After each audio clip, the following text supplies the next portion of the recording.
श्रीमंत होणार आहे. प्रेत हलले डोळे उघडले, प्रेत हलले डोळे उघडले, आनंद भरवस पुरा घेतला अवतार चक्र,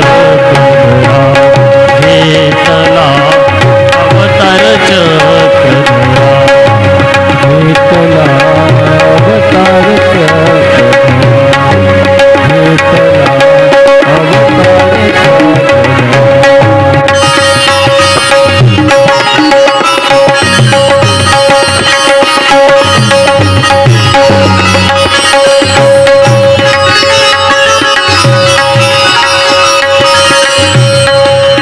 मेलेल्या प्रेताला उठवण्याची ताकद आहे आणि असलेलं शरीर भगवंताने त्यागलेलं आहे श्री चक्रपाणी महाराजांनी, आणि इकडे अवतार धारण केला.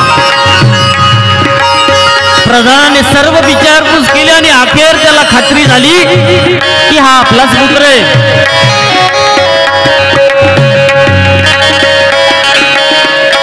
जुगाराचं व्यसन स्वामींनी ते स्वीकार केले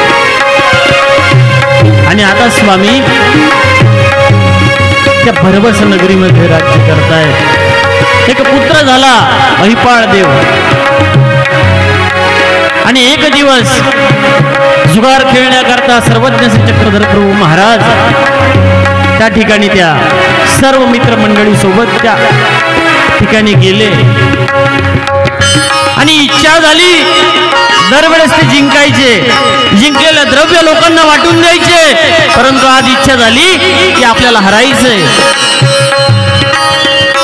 आणि स्वामी द्रव्य हरायला लागले, अनेक द्रव्य हरले आणि समोरचा खेळणारा मनुष्य जो होता ना तो स्वामींना म्हटला, हे बघा देवा,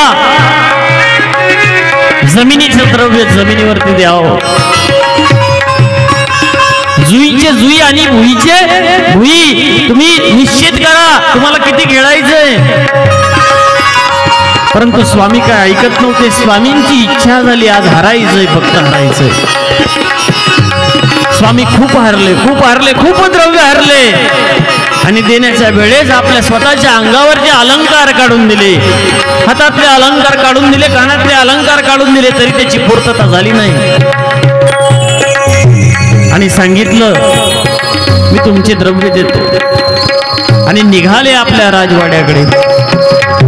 त्यावेळेस तो मनुष्य पुढे आला स्वामींकडे, स्वामींचे पाय धरले, देवा आता तुम्ही आत प्रवेश केला ना, तुमचे सैनिक आम्हाला येऊन देणार नाही. त्यावेळेस स्वामी म्हटले, जर आम्ही तुमचे द्रव्य दिले नाही तर आम्ही भोजन करणार नाही, आम्ही स्नान करणार नाही, पहिले तुमचे द्रव्य देऊ आम्ही, आम्हाला गोपाल कृष्ण महाराजांची शपथ आहे. आणि स्वामी वाड्यावरती आले. आतमध्ये आल्यानंतर स्वामी वरती गेले, पत्नीकडे गेले. पत्नी पलंगावरती बसलेली होती. स्वामींना बघितलं, चटकन उठली आणि स्वामींना विचारलं, तुम्ही अजून भोजन केलं नाही, तुम्ही अजून काहीच केलं नाही. त्यावेळेस स्वामी सांगतात, आज आम्ही खूप द्रव्य हरलो, तुमचे जे दागिने आहे ना त्याची गरज आहे आज आम्हाला. पती आणि पत्नी संसाराचे दोन टोकं असतात, लक्षात ठेवा. अर्धांग म्हणजे अर्धा अधिकार तिचा असतो आणि स्वामींनी त्या जीवात्म्याचे जीवधर्म स्वीकारले, देहधर्म स्वीकारले. त्या नात्याने तिला तिचे दागिने मागितले, परंतु त्या स्त्रीला दागिन्याचा मोह झाला. नाही म्हणे, मी नाही देणार. स्वामी म्हणतात, तुला गोपाल कृष्णांची शपथ आहे, तू जर आम्हाला दागिने नाही दिले ना, किंवा जर आम्ही तुला तुझे दागिने परत नाही दिले ना, तर आम्हाला गोपाल कृष्ण महाराजांची शपथ आहे. कमला राणी म्हणते, जर मी तुम्हाला दागिने दिले ना तर मला गोपाल कृष्ण महाराजांची शपथ आहे, नाही भेटू शकत दागिने. उदास झाले स्वामी आणि पलंगावरती पोहोडले. थोड्या वेळानं मर्दना मातने करणारा सेवक आला, त्याला सांगितलं, नको पुन्हा एक सेवकाला भूक नाही सांगितलं. माता आली, मातेला सांगितलं कमला राणीने की ते आज खूप द्रव्य हरले, मला दागिने मागत होते परंतु मी काही दिले नाही, रुसून बसले आहे म्हणे वरती. आणि अखेर दरबार संपला आणि विशाल देव त्या ठिकाणी वाड्यावरती आले. विचारलं मुलगा जेवला का, आणि सर्व वृत्तांत त्यांना कळाला. वरती आले. वरती आल्यानंतर हरिपाळ देवांना विचारलं काय झालं, तुम्ही जेवले नाही अजून, तुम्ही स्नान केलं नाही. हरिपाळ देवांनी सांगितलं आज आम्ही खूप द्रव्य हरलो, त्यांचं द्रव्य दिल्याशिवाय आम्ही भोजन करणार नाही, अशी शपथ आम्ही खाल्ली गोपाल कृष्ण महाराजांची. विशालदेव म्हटले अरे म्हणे हे द्रव्य कुणा करताय, हा राजवाडा कुणा करताय, ही संपत्ती कुणा करताय, तुझ्याच करताय ना म्हणे. दिले त्यांचे 500 असू, देऊन टाकले आणि पाठीखाली हात घातला स्वामींच्या आणि वरती उठवलं, मस्तकाचं चुंबन घेतलं, छातीशी लावलं. अरे म्हणे कुणा करताय ही संपत्ती, कुणा करताय हा द्रव्य साठा, कुणा करताय हे ऐश्वर्य, तुझ्याच करताय. आणि स्वामींनी ऐकलं आणि विशाल देवाच्या पंक्तीला सर्वज्ञ श्री चक्रधर प्रभू महाराजांचं भोजन झालं. आता मात्र स्वामी उदास झाले. एक एक दिवस पुढे चालत होता आणि स्वामींनी मनात इच्छा घेतली की आता आपल्याला राम यात्रेला जायचं.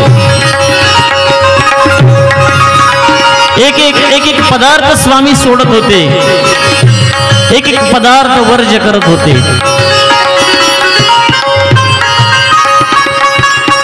कारण की पत्नीवरती रुसले होते. मनामध्ये एकच इच्छा होती की राम यात्रेला जायचं. आता रामयात्रेचे दिवस जवळ आलेले होते.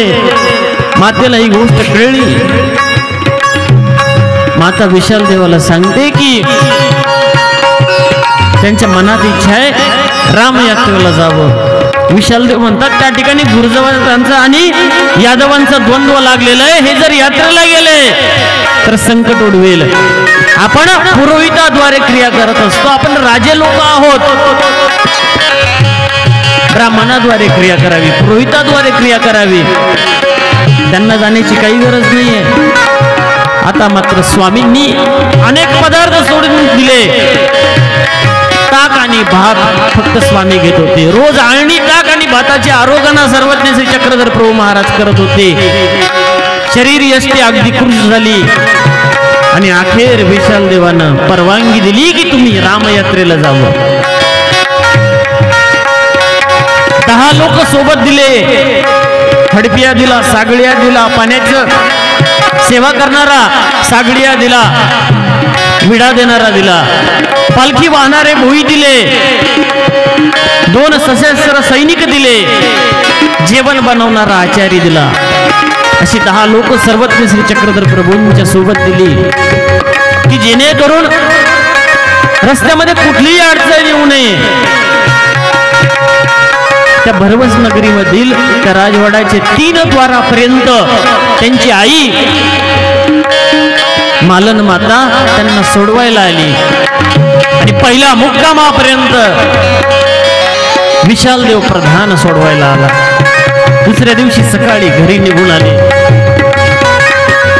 आणि आता जोपर्यंत त्यांचं राज्य होतं तिथपर्यंत स्वामींनी कुणालाही माघारी जाऊन नाही दिलं. सर्वांशी गोड राहिले आणि राज्याची सीमा संपल्यानंतर स्वामींनी एक जण घरी पाठवायला सुरुवात केली. पालखीचे भोई पाठवून दिले, पालखी पाठवून दिली. आता मात्र फक्त 2 जण उरले. एक होता हडपिया आणि एक होता सागडिया. पानाची सेवा करणारा त्याचा घोडा होता, त्या घोड्यावरती स्वामी बसलेले आणि पाणी पिण्याकरता देणारा सागडिया होता. त्या दोघांचं एक मत होतं, ते स्वामींना सोडून राहत नव्हते. स्वामींना सोडून झोपत नव्हते. दोन्ही बाजूनी दोघ जण झोपायचे, स्वामी मध्ये झोपायचे. अवतार झाला चक्रधरा घेतला अवतार चक्रधरा अवतार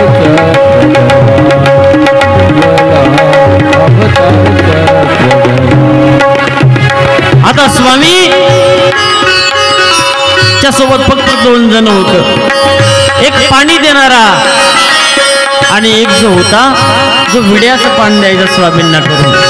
सर्व सेवा ते दोघच करायचे. आता एक घोडा होता, दोघ जण पायी चालायचे, स्वामी घोड्यावरती होते. आणि स्वामींनी एक दिवस मध्यरात्री आपले सर्व अलंकार राजवस्त्र काढून टाकले. एक सुडाकर्दी प्रदेशी आणि एक श्रीमुकुटी. डोक्याला एक सुडाय, कमरेला सुडाय आणि त्या दोन वस्त्रांना शरीरावरती या 32 लक्षणे देहावरती घेऊन सर्व राजवैभव काढून टाकलं. आणि स्वामी आता निघाले, त्यांना सोडून निघाले. रुद्रपूर प्रांताकडे स्वामी निघाले.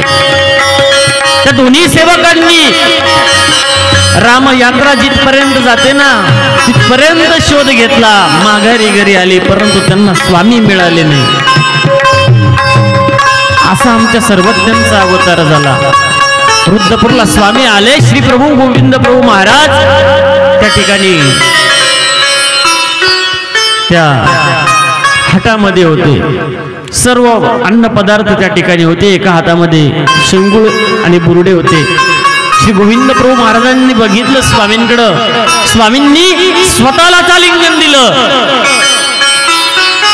देव देवाला भेटायला करताना